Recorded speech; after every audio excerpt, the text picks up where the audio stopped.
Welcome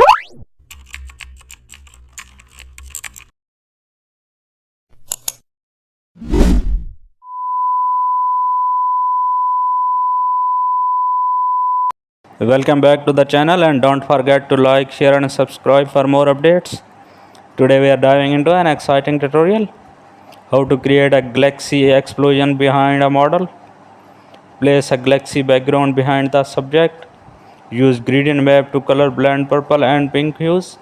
Now add star brushes around the model for spaces particles. Then apply outer glow to make them shine. Paint explosion effect with a soft orange brush. Set blend mode to screen for glowing energy.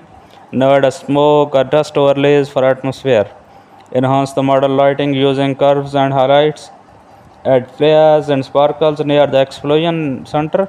Use color lookup for cinematic harmony. Add final contrast adjustments. Your galaxy explosion portrait